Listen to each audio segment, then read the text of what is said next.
A new Republican-led Congress meets today. In one of the first moves, House Republicans have voted to gut the Office of Congressional Ethics, dismantling reforms adopted after a previous Republican ethics scandal. The vote reportedly came as a surprise and without the support of House Speaker Paul Ryan or Majority Leader Kevin McCarthy. The full House is scheduled to vote later today. Under the measure, the Office of Congressional Ethics will be renamed the Office of Congressional Complaint Review and placed under the oversight of the House Ethics Committee. The move takes away authority and independence from the investigative body and gives more power to lawmakers over internal inquiries.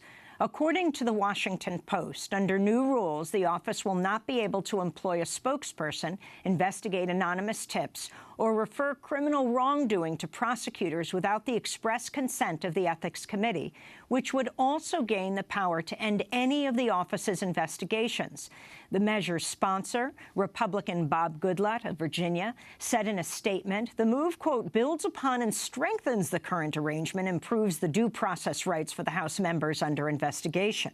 Well, for more, we're going to Washington, D.C., where we're joined by Craig Holman, Public Citizen's government affairs lobbyist on campaign finance and governmental ethics. Holman helped set up the Office of Congressional Ethics after it was established in 2001. We welcome you, Craig, to Democracy Now! Thank you. That was established in 2008. So this happened yesterday, on the eve of the opening of Congress today.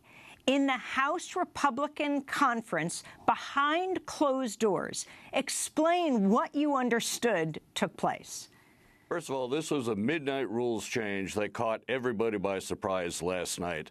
No doubt the Republicans in Congress understand that the public would view this with a great deal of hostility.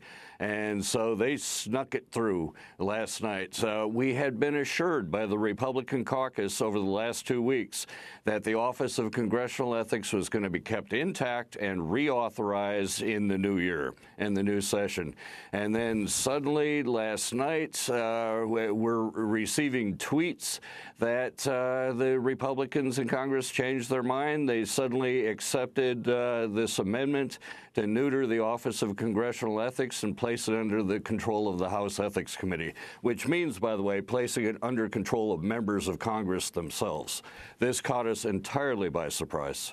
So explain. Now, they're saying it actually expands the power of the Ethics Office. But can you explain why even Paul Ryan and Congressman McCarthy, the Majority Leader, and the House Speaker have opposed this? Well, you know, I've got to find out more about Paul Ryan's stance, but the fact that the Republican caucus approved this last night as part of the rules package, I've got to hold Paul Ryan responsible as well. I understand that Paul Ryan and the Republican leadership would perceive this as being negative publicity for them, and it indeed shall be. But, you know, in the end, the Republican caucus did approve this. They're accepting it as part of the new rules change, and within just a couple hours, they're going to make it law of the House of Representatives. Paul Ryan's got to be held accountable for this, along with the entire Republican conference. Let me emphasize how big a change this is. The House Ethics Committee is a committee that is controlled by members of Congress that oversees themselves. They historically have done literally nothing but sweep ethics complaints under the rug and hide them from public view. Following the Jack Abramoff scandals, we created the Office of Congressional Ethics that is run by outsiders, not members of Congress, and made sure that their reports and analysis would become public so you and I could actually monitor what's going on in terms of ethics when it comes to the House of Representatives.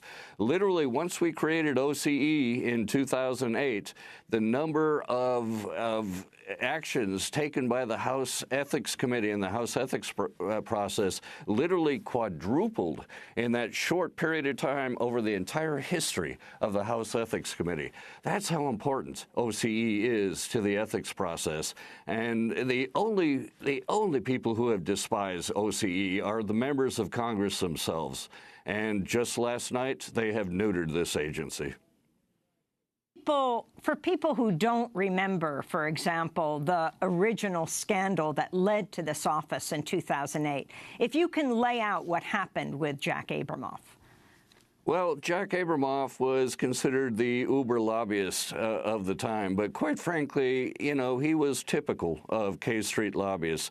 They literally had very close relations with congressional leaders, and they worked in tandem with congressional leaders. So Jack Abramoff would fly members of Congress, congressional leaders to Scotland to play golf. He had a restaurant right across the street from here called Signature's Restaurant, where he had a table set aside for free wining and dining of any members of Congress who wanted to partake. Literally, he was using money, he was using gifts, he was using travel to buy control over the House of Representatives. And it worked. The House Ethics Committee never stepped in to deal with Jack Abramoff. It was the Department of Justice that finally had to step in and charge Jack with bribery before we could finally get this under control, which is why we knew it was so important to create a new independent agency that would be outside the control of members of Congress to monitor the ethics process of the House of Representatives. So now the Office of Congressional Ethics would have to answer to the House Ethics Committee, would not be independent, which means would be in control of the Republican and Democratic legislators. It defeats the entire purpose and operations of OCE. First of all, it puts members of Congress once again smack dab in control of the ethics monitoring process. And secondly, it takes away the public disclosures of any type of investigation or complaint that OCE might be dealing with. So we go back to the old Jack Abramoff era of members of Congress overseeing themselves and not letting us know what's going on. How did this come as such a surprise to so many? And of course, the significance of the first act of this Congress as the Republican president is about to be inaugurated, going to the issue of corruption and ethics, has astounded many across the political spectrum today. Isn't it possible that under enormous pressure, as people wake up to what has taken place, that the Republicans might not vote this forward in the full House? It's highly likely the Republicans are going to ratify this. Since they ratified it last night as a midnight rules change, it's going to be the very first order of business at 10 a.m. this morning, and the House cannot operate until it ratifies its new House rules. This is the rules package.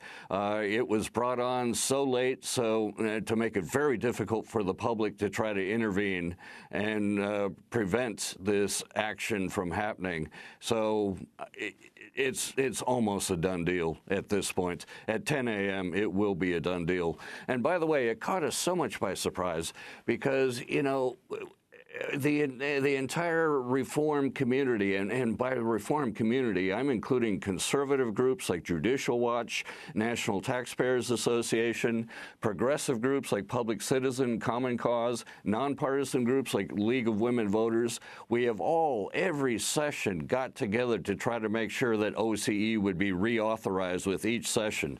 When we had Speaker Boehner and Nancy Pelosi as the leadership, we were assured it was going to happen. We were a little concerned this time because we had a new figure in there, Paul Ryan, and we did not know where Paul Ryan was going to come out on this.